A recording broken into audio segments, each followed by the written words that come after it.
Meus amados irmãos, seja o nosso Deus bendito para todos sempre, e seja Ele gracioso mais uma vez para conosco. Quero lhe convidar a abrir a Bíblia, Efésios, no 5º capítulo, ainda vamos ler o verso 18, e eu queria concluir a ministração da semana passada.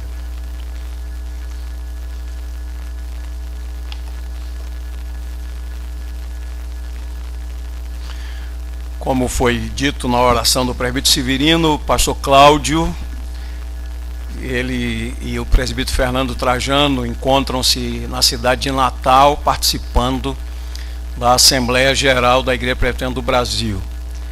Todos temos sido convocados para orar em favor da nossa igreja, pelas decisões que serão tomadas nesses dias. Oremos pelos nossos irmãos também.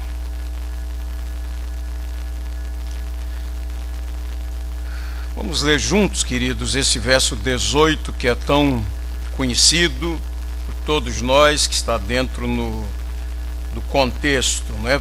Vejam que o verso 18 termina com uma vírgula, obviamente que ele continua a argumentação, mas nós queremos enfatizar esse mandamento do Senhor. Vamos ler juntos então. E não vos embriagueis com vinho, no qual há dissolução, mas enchei-vos do Espírito Santo. Vamos ler de novo. E não vos embriagueis com vinho, no qual há dissolução, mas enchei-vos do Espírito. Senhor Deus, agradecidos estamos por este dia que o Senhor fez, pelas misericórdias renovadas. Nós temos plena consciência de que somos absolutamente indignos da Tua presença, somos indignos de todas as manifestações da Tua graça, não somos merecedores de nenhum dos privilégios que o Senhor nos concede. Porém, aprouve ao Senhor de uma maneira soberana e indizível nos amar, nos escolher, nos chamar, nos tornar filhos amados. Aprouve ao Senhor também perdoar nossos pecados, nos declarar em Cristo Jesus sem culpa, sem condenação mais. E o Senhor também decidiu que fôssemos selados com o Espírito Santo da promessa, que é o penhor da nossa herança. E agora nós somos concidadãos dos santos, nós somos a família de Deus, nós somos o corpo de Cristo, nós somos o templo do Espírito Santo. Deus amado, diante da Tua palavra, dá-nos um coração cheio de temor e tremor. Porque a Tua palavra diz que o Senhor habita no alto e sublime trono, mas habita também com o quebrantado, com o contrito. E o Senhor está perto daquele que treme da Sua palavra. Dá-nos a graça. Estamos diante de um texto que é tão conhecido, mas nós queremos e nós precisamos enxergar para além da letra. Ilumina os olhos do nosso coração, Senhor. Em nome de Jesus. Amém. Amém. Meus amados irmãos, temos tido o privilégio dado pelo Senhor de estudar essa carta, que é palavra de Deus, escrita pelo apóstolo Paulo, porém inspirada pelo Espírito de Deus. O autor mesmo é o Espírito Santo de Deus. É a palavra de Deus. Temos aprendido nessa epístola que o Deus soberano, gracioso, ele tem um plano eterno. E faz parte do plano eterno de Deus criar em Cristo Jesus uma nova sociedade. E o Senhor fez um milagre tão grandioso. O apóstolo Paulo não tem outra atitude a não ser dizer: bendito seja o Senhor. O Senhor que nos tem abençoado com toda sorte de bênção espiritual em Cristo Jesus. Não há outra atitude senão a da adoração. E ele está falando de algo tão sério, tão profundo. E então ele se coloca diante de Deus em uma oração intercessória, segunda parte do capítulo 1 de Efésios, quando ele ora a Deus e pede que o Senhor conceda à sua igreja espírito de sabedoria e de revelação no pleno conhecimento dele. Que às vezes me assusta isso, eu olho para a minha própria vida. O fato de intelectualmente entendermos as doutrinas. Estamos estudando na escola dominical sobre o nosso Senhor Jesus Cristo. Iniciamos domingo passado uma nova fase.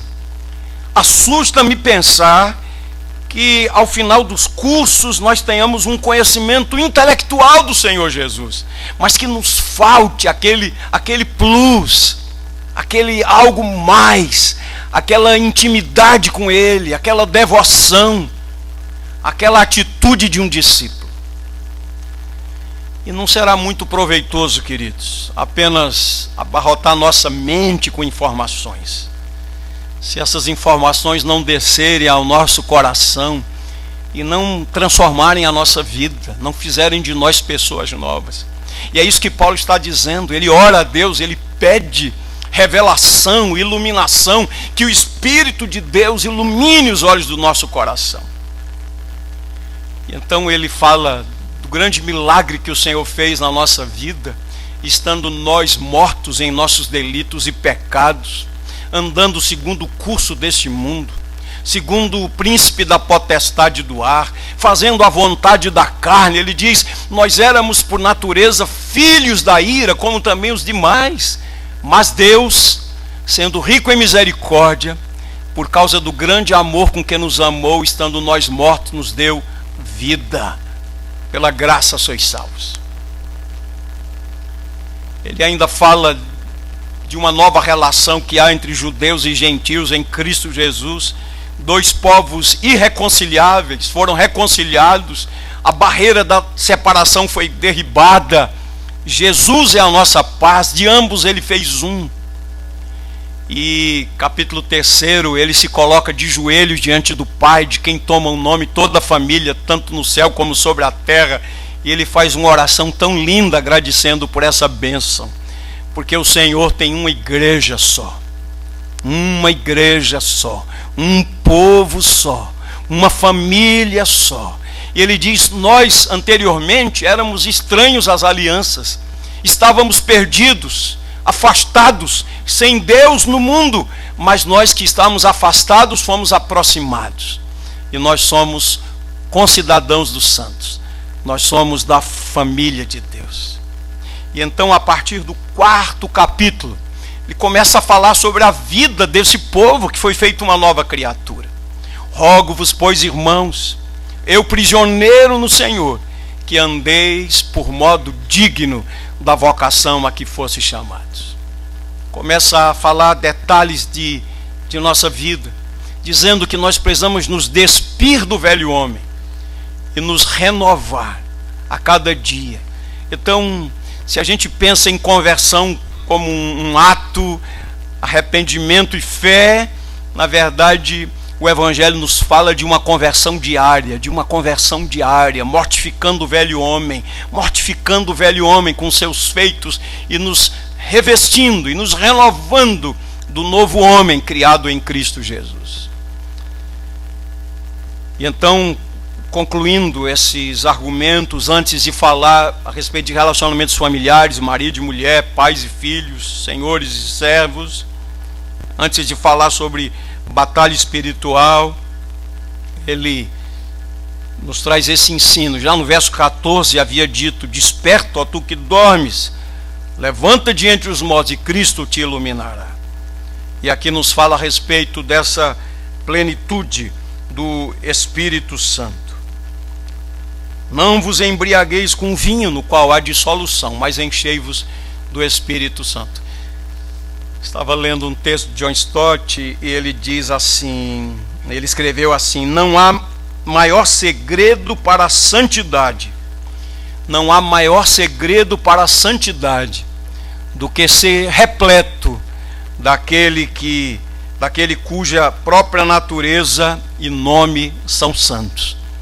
Não há outro segredo para a santidade senão ser repleto daquele cuja natureza e nome são santos, cheios do Espírito Santo. Paulo está dizendo aqui que o resultado da embriaguez é a dissolução, mas o resultado da plenitude do Espírito Santo é a comunhão. Está escrito aí: falando entre vós com salmos, hinos e cânticos espirituais. São palavras edificantes que revelam o amor pela palavra de Deus. Comunhão é resultado da plenitude do Espírito Santo. Um outro resultado, ele diz aqui, é adoração. É culto sincero, vindo do coração, entoando e louvando de coração ao Senhor. Quem é que o Pai está procurando como adorador? Aquele que o adore em espírito e em verdade, entoando e louvando de coração ao Senhor. Outro resultado é a gratidão, dando sempre graças a Deus por tudo. E por fim, a submissão, sujeitando-vos uns aos outros no temor de Cristo. Semana passada nós falamos um pouco a respeito da natureza, da pessoa e da obra do Espírito Santo. O Espírito Santo é Deus, o Espírito Santo é uma pessoa divina. O Espírito Santo é o intérprete fiel da palavra de Deus. O Espírito Santo é aquele que nos regenera, ele reproduz a imagem de Cristo dentro de nós. O Espírito Santo é aquele que ilumina os olhos do nosso coração. E nós terminamos falando a respeito dos benefícios da obra do Espírito Santo na nossa vida. E semana passada falamos um pouco sobre a relação entre a pessoa de Jesus e a pessoa do Espírito Santo. Eu sei, queridos, a palavra Trindade não aparece na Bíblia, mas a doutrina da Trindade é bíblica. A doutrina da Trindade não é irracional, ela é suprarracional. Nós é que somos limitados, porque a doutrina da Trindade nos ensina que o Pai é Deus, o Filho é Deus e o Espírito Santo é Deus. No entanto, o Pai não é o Filho e o Filho não é o Espírito. E nós não temos três deuses, mas nós temos um único Deus, que subsiste em três pessoas. Não dá para entender logicamente, mas pela ação do Espírito Santo é possível crer. E quando a gente pensa na pessoa bendita de Jesus, nós sabemos que ele é verdadeiramente homem e verdadeiramente Deus. Não é um semideus, mas 100% homem e 100% Deus. Deus de Deus. Agora, quando olhamos para os evangelhos, queridos, nós descobrimos que desde que ele nasceu até a cruz, a sua vida foi descrita como sendo uma vida relacionada com o Espírito Santo de Deus. Às vezes nós não atentamos bem para essas informações, mas os evangelhos nos dizem que ele começou o seu ministério, continuou o seu ministério e concluiu o seu ministério no poder do Espírito Santo. Interessante, quando nós olhamos na Bíblia, os teólogos chamam período entre Malaquias e os evangelhos de um período interbíblico. E nesse período de Malaquias até João Batista, nós não tivemos nenhuma voz profética, não tivemos nenhum registro das Escrituras Sagradas. No entanto, o que a gente sabe é que João Batista foi cheio desde o Espírito Santo. Sua mãe Isabel ficou cheia do Espírito Santo quando contava o 6º mês da sua gestação. quando Maria foi lhe fazer uma visita, e ela ficou tão entusiasmada quando recebeu a saudação da mãe do Salvador. Então queria olhar com você, antes de trazer alguns princípios, como há uma relação entre Jesus e o Espírito Santo. Primeiro, veja aí Lucas, né? Não quero entrar na exposição do pastor Cláudio, que vai pregar em Lucas, mas já que ele não está aqui hoje, eu vou pedir licença a ele, né? Lucas capítulo 1. Você conhece bem o texto, a partir do verso 26. Quando foi predito o nascimento de Jesus. No sexto mês da gravidez de Isabel, que anteriormente era estéril. Foi o anjo Gabriel, Lucas 1:26, enviado da parte de Deus para uma cidade da Galiléia chamada Nazaré, a uma virgem desposada, ou seja, comprometida, com certo homem da casa de Davi, cujo nome era José. A virgem chamava-se Maria. E entrando o anjo aonde ela estava, disse: alegra-te, muito favorecida, o Senhor é contigo. Ela, porém, ao ouvir essa palavra, perturbou-se muito e pôs-se a pensar no significado, no que significaria essa saudação. Mas o anjo lhe disse: Maria, não temas, porque achaste graça diante de Deus. Eis que conceberás e darás à luz um filho, a quem chamarás pelo nome de Jesus. Este será grande e será chamado Filho do Altíssimo. Deus, o Senhor, lhe dará o trono de Davi, seu pai. Ele reinará para sempre sobre a casa de Jacó, e o seu reinado não terá fim. Então disse Maria ao anjo: como será isso? Pois não tenho relação com homem algum. Respondeu-lhe o anjo: descerá sobre ti o Espírito Santo, e o poder do Altíssimo te envolverá com a sua sombra. Por isso também o ente santo que há de nascer será chamado o Filho de Deus. Agora Lucas capítulo 3. Vejam, falei sobre esse texto aqui semana passada, versos 21 e 22. Lucas 3, 21 e 22. Falei também que de todos os evangelistas que escreveram a respeito do batismo de Jesus por João Batista, Lucas foi o único que registrou uma peculiaridade. Aconteceu que, ao ser todo o povo batizado, também o foi Jesus. E estando ele a orar, o céu se abriu e o Espírito Santo desceu sobre ele em forma corpórea, como pomba. E ouviu-se uma voz do céu: tu és o meu filho amado, em quem me comprazo. Aí está presente a Trindade, queridos. Lucas escreveu esse detalhe tão essencial. Ao ser batizado, ele orou.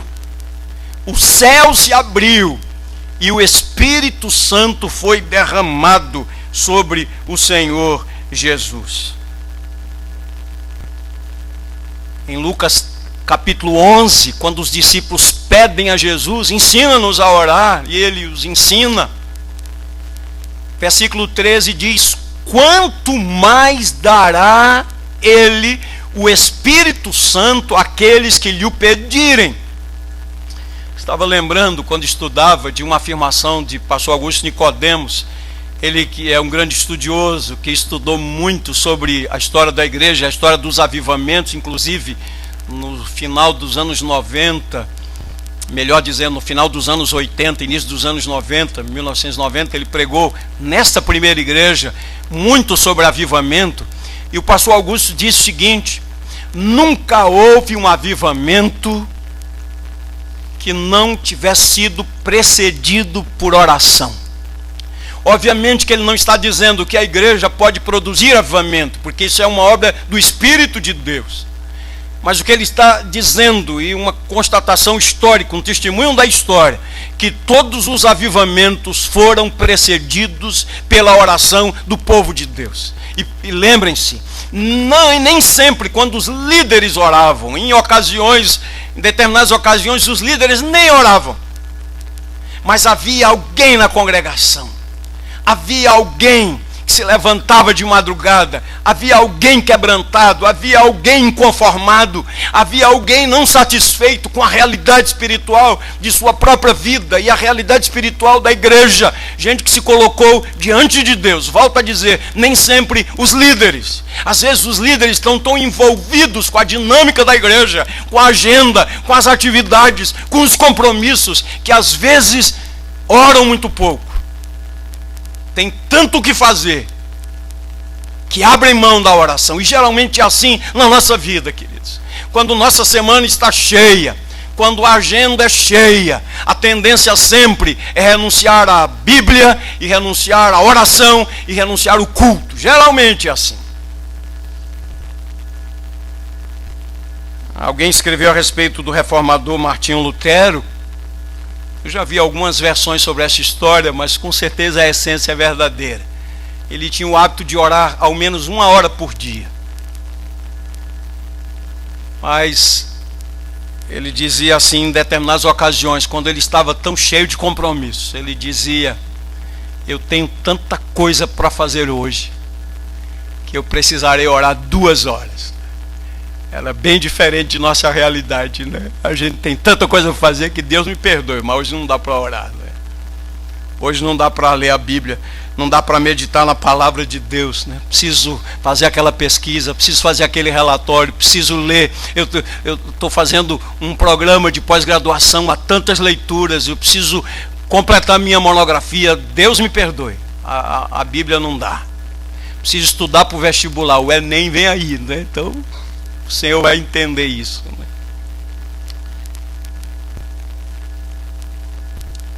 Quando foi que o Senhor derramou o Espírito Santo sobre a igreja primitiva? Uma promessa do Senhor. A gente lê em Atos dos Apóstolos, logo no começo do livro dos Atos dos Apóstolos, capítulo 1 de Atos, versos 4 e 5. Jesus, depois de ressurreto, esteve com seus discípulos durante alguns dias. E os versos 4 e 5 dizem: e comendo com eles, determinou-lhes que não se ausentassem de Jerusalém, mas que esperassem a promessa do Pai, a qual disse: de mim ouvistes. Porque João na verdade batizou com água, mas vós sereis batizados com o Espírito Santo, não muito depois desses dias. Ainda nesse capítulo 1, vejam versos de 12 a 14. Então voltaram para Jerusalém do monte chamado Olival, que dista daquela cidade tanto quanto a jornada de um sábado, cerca de 1 quilômetro. Quando ali entraram, subiram para o cenáculo onde se reuniam Pedro, João, Tiago, André, Filipe, Tomé, Bartolomeu, Mateus, Tiago, filho de Alfeu, Simão Zelote, Judas, filho de Tiago. Verso 14: todos estes perseveravam unânimes em oração, com as mulheres, com Maria, mãe de Jesus, e com os irmãos dele. Aí capítulo 2, verso 1: ao cumprir-se o dia de Pentecostes, estavam todos reunidos no mesmo lugar. Escute o que eu quero dizer. Onde não existe vida profunda de oração, não pode existir também a atuação poderosa do Espírito Santo. Há uma relação, queridos, entre a vida de oração e a ação poderosa do Espírito Santo. Uma das afirmações que fiz semana passada é que o Espírito Santo é um espírito de oração, que ele ora 24 horas por dia. Paulo escreveu aos Romanos que nós não sabemos orar como convém, mas o Espírito Santo intercede por nós com gemidos inexprimíveis. O Espírito Santo é um espírito de oração. voltando a Lucas e a relação entre Jesus e o Espírito Santo. O pastor Cláudio fez um histórico semana passada a respeito da maneira como Lucas escreveu o seu evangelho. Lucas fez uma cuidadosa pesquisa. Ele levantou dados, e é interessante, queridos, que dos 4 evangelistas, Lucas é aquele que mais destacou a vida de oração de Jesus. É impressionante. E ele certamente pesquisou e ele registrou ali a vida de oração de Jesus desde o batismo de João até a cruz. Obviamente que ele orou os 30 anos anteriores, mas é o registro do evangelista. Lucas apresenta Jesus como alguém que viveu toda a sua vida em oração. Lucas sempre associa a vida de oração de Jesus à operação do Espírito Santo. Vale a pena. E quando o pastor Cláudio fizer a exposição de Lucas, nós vamos compreender isso. Aí a gente pensa assim, Jesus é Deus, e é verdade, plenamente verdadeira a afirmação, Jesus é Deus. E a gente pode dizer também que ele poderia ter feito tudo o que fez sem o Espírito Santo, não é? Porque ele é Deus. Mas na verdade, queridos, o que o Evangelho diz é que ele fez tudo o que fez pela ação do Espírito Santo de Deus. Continue acompanhando comigo. Olhando a vida de Jesus, quando há operação do Espírito de Deus, as pessoas ouvem o Evangelho, são impactadas e são libertas. Os pregadores de língua inglesa, eles falam a respeito de 3 P's: pray, preaching e power. Oração, pregação e poder. Olhe para a vida ministerial de Jesus e você perceberá essa sequência maravilhosamente lógica. Voltando a Lucas, eu vou apenas citar, você acompanha ouvindo, capítulo 4. Depois do batismo de João, depois de haver orado, o céu ter sido aberto, o Espírito Santo ter vindo sobre ele. Lucas capítulo 4, verso 1 diz que Jesus, cheio do Espírito Santo, foi para o deserto. E ele teve ali uma batalha, antes de começar a pregar, uma batalha com Satanás no deserto. E como foi que ele venceu? Ele estava cheio do Espírito Santo, ele foi tentado, ele estava cheio do Espírito Santo. E ele se apegou à palavra de Deus. Satanás, como é mentiroso e o pai da mentira, ele tentou torcer a palavra de Deus. Ele até citou a palavra de Deus na tentação. Ele até citou parte do Salmo 91. No entanto, Jesus, cheio do Espírito Santo, sempre citou a palavra de Deus. Está escrito: não só de pão viverá o homem. Está escrito: não tentarás o Senhor teu Deus. Está escrito: ao Senhor teu Deus adorarás, e só a Ele darás culto. Jesus cheio do Espírito Santo.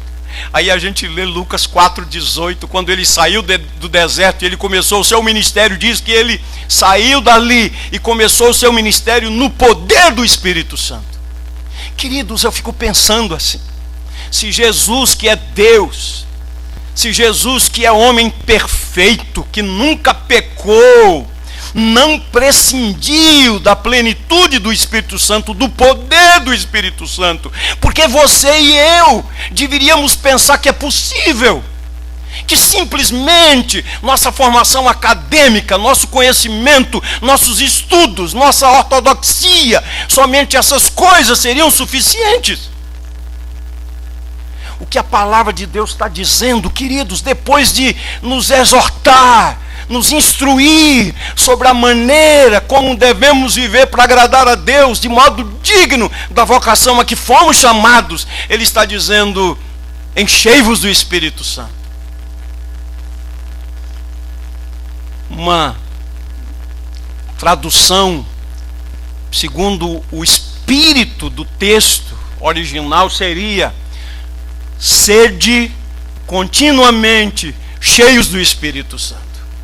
Às vezes a gente tem até coisas para dizer de nossa vida. Há 15 anos, há 20 anos, eu tive uma experiência maravilhosa com Deus. Há 10 anos, há 5 anos. Louvado seja Deus pelas experiências maravilhosas com Deus. Mas isso precisa ser renovado hoje. E se Deus nos conceder vida, precisa ser renovado amanhã. Plenitude do Espírito Santo. Andai no Espírito. Paulo escreveu aos Gálatas: e jamais satisfareis as concupiscências da carne. Andai no Espírito. Produzir o fruto do Espírito Santo. É pela plenitude do Espírito Santo. Agora há uma relação entre isso e a vida de oração, queridos. Lucas capítulo 5 nos fala de quanto Jesus dava importância à sua vida de oração. Eu vou pedir agora que você abra nesse texto. Lucas capítulo 5.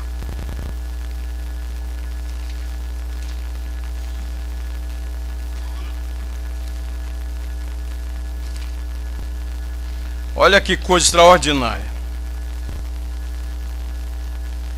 Capítulo 5 começa com a pesca maravilhosa, lá no lago de Genezaré, no mar da Galileia.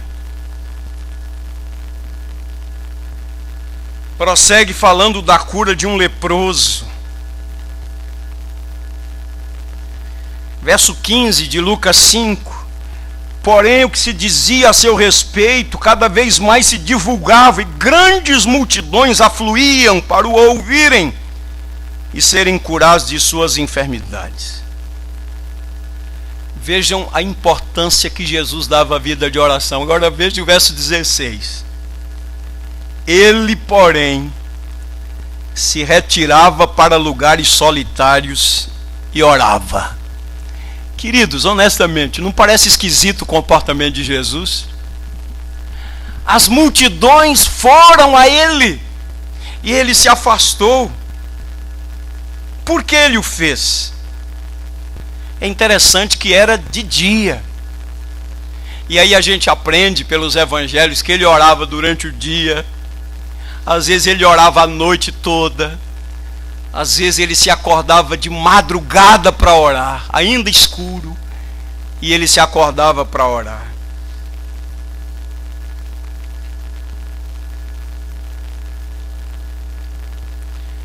Às vezes nós raciocinamos assim.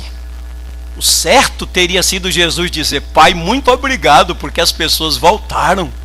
As pessoas vieram. Qualquer pregador se sentiria feliz, não é, com essa cena, imagine. Ele pregou no dia seguinte, havia uma grande quantidade de pessoas. No dia seguinte, vem mais gente ainda. Qual pregador não se sentiria entusiasmado com isso?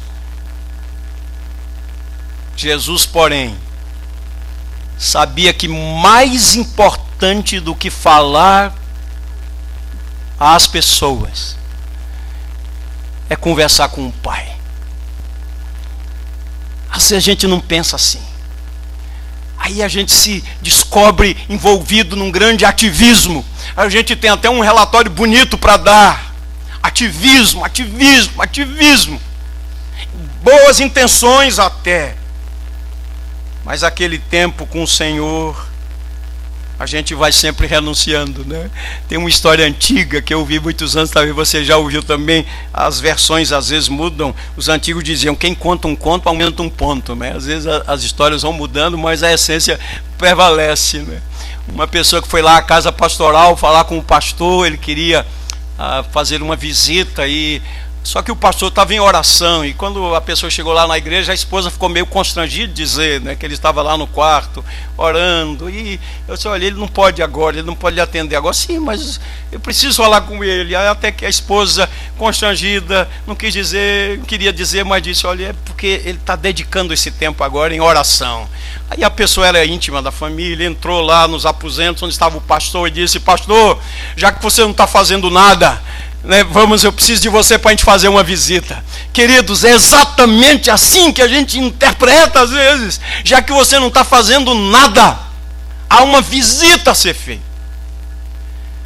Mas vejam como Jesus valorizava a vida de oração. As multidões foram a ele E ele se afastou, se retirou para lugares isolados para orar. E se foi assim com Jesus, como deveria ser com cada um de nós.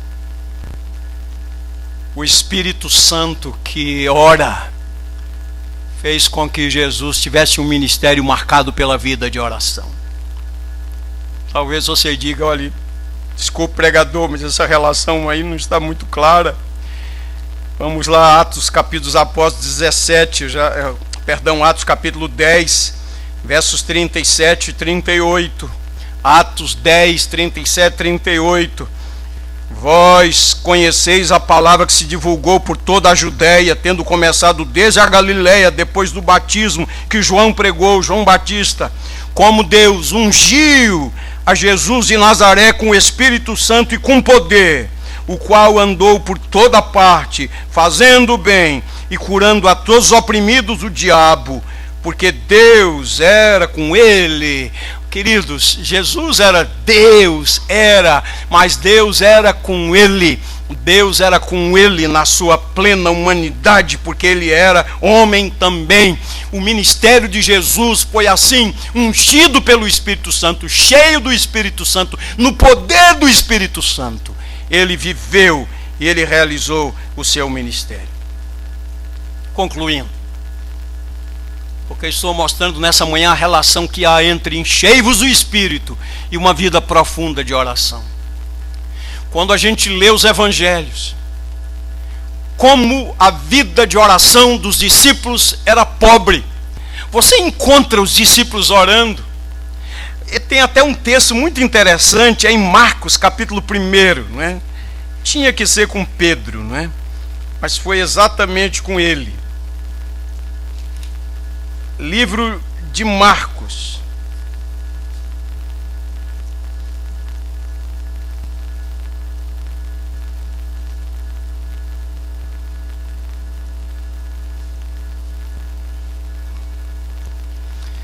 Olha aí, capítulo 1. Nós temos uma série de curas. Verso 21, a cura do endemoniado em Cafarnaum.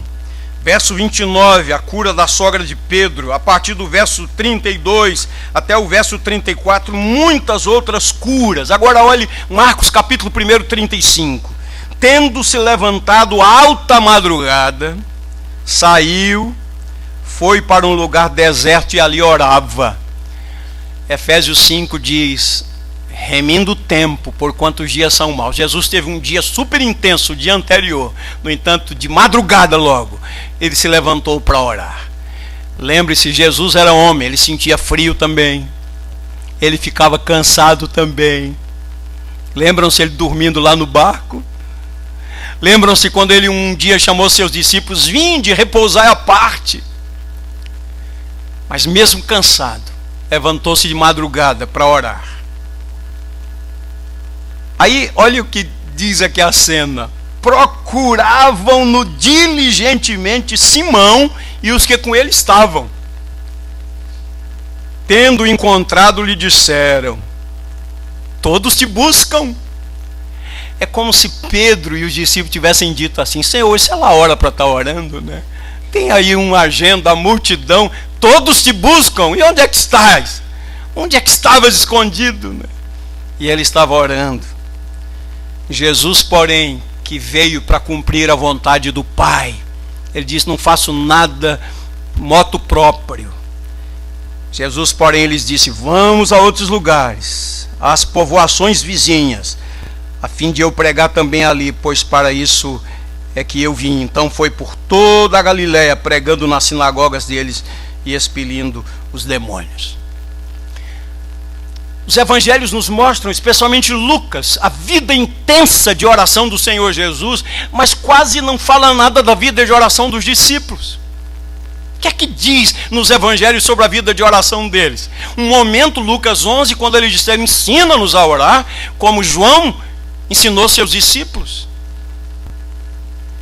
E então lá no Getsêmani, quando Jesus chamou seus discípulos, colocou-os em um lugar, minha alma está profundamente triste, até a morte, fiquem aqui, vigiem comigo. Chamou Pedro, Tiago e João, levou-os mais adiante, E ele foi mais além, lutando, uma luta espiritual. Pai, se possível, passa de mim esse cálice, sem que eu beba, mas que não seja feita a minha vontade, mas a tua vontade. Quando ele voltou, como é que estavam os discípulos? Estavam dormindo. E Jesus disse: mas nem uma hora vocês puderam vigiar. Vigiai e orai, para que não entreis em tentação. O espírito está preparado, mas a carne é fraca. Queridos, que essas palavras de Jesus ressoem nos nossos ouvidos e no nosso coração. Mas quando nós lemos o livro dos Atos dos Apóstolos, queridos, que diferença! Quantas referências nós temos à vida de oração dos apóstolos. Perseveravam em oração todos os dias. Em cada alma havia temor. Quando começou a surgir aquela murmuração das viúvas, dos helenistas, judeus de origem grega, as viúvas estavam sendo esquecidas na distribuição diária. Os discípulos, os apóstolos, então, orientados pelo Espírito de Deus, instituíram o diaconato, e o argumento foi o seguinte: escolhei dentre vós 7 homens de boa reputação, cheios do Espírito Santo e de sabedoria, aos quais encarregaremos dessa obra. Nós, porém, nos dedicaremos à palavra e à oração.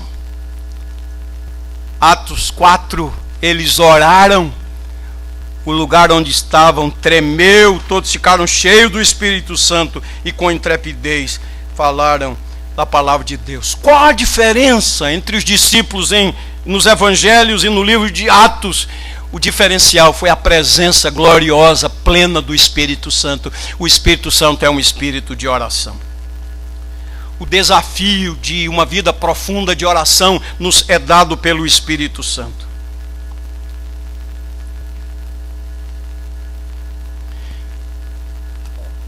Terminando, queria lembrar, queridos, à luz da autoridade do ensino bíblico,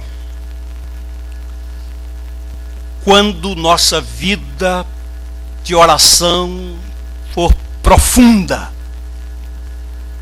o Espírito Santo de Deus se moverá em nosso meio. Onde não há oração, não podemos esperar qualquer operação poderosa do Espírito Santo. Como alguém que não ora pode se tornar um instrumento do Espírito Santo, que é um espírito de oração?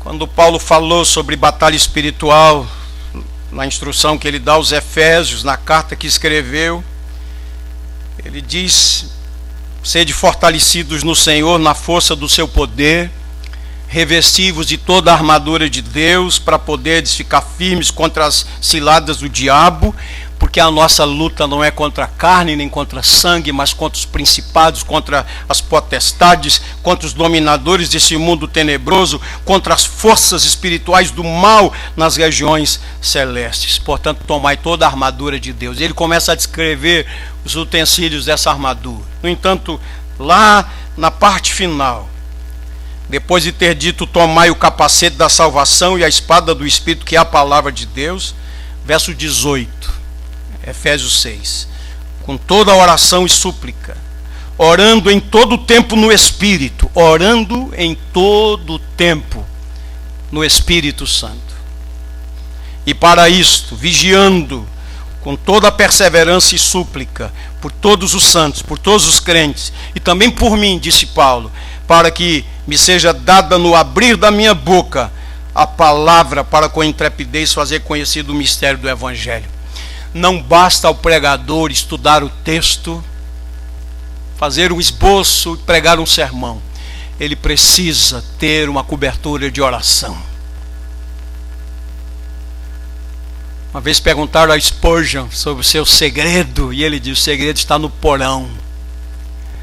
Na verdade, quando Spurgeon pregava, havia um grupo, dezenas de intercessores, que estavam de joelhos orando por ele.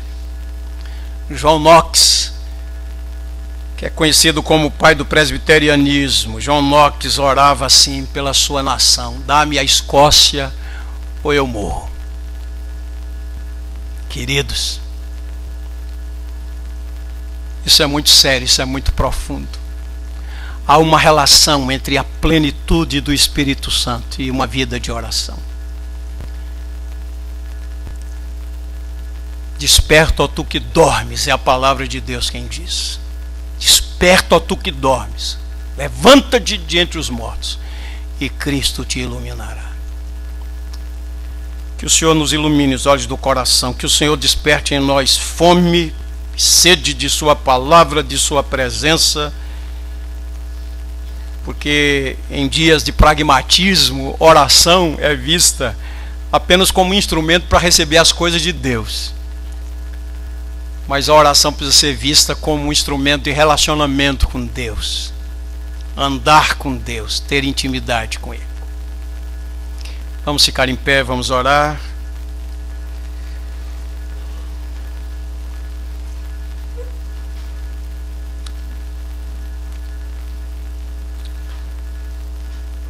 Senhor Deus, queremos honestamente, humildemente confessar ao Senhor a pobreza da nossa vida de oração, e eu quero confessar a partir de mim mesmo, Senhor. Tem misericórdia de nós. Tem misericórdia de nós, Pai. Às vezes, na igreja há conhecimento, mas falta piedade. Há informações, mas falta paixão, falta poder, falta vida.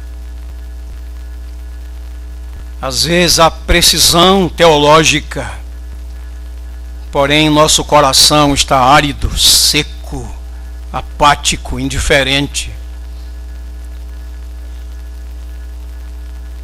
A gente não age com sabedoria, mas a gente procede como nécios. Às vezes até choramos quando nossa seleção de futebol perde, mas deixamos de chorar diante da corrupção, da prostituição, do abuso sexual de crianças, da violência contra os velhos,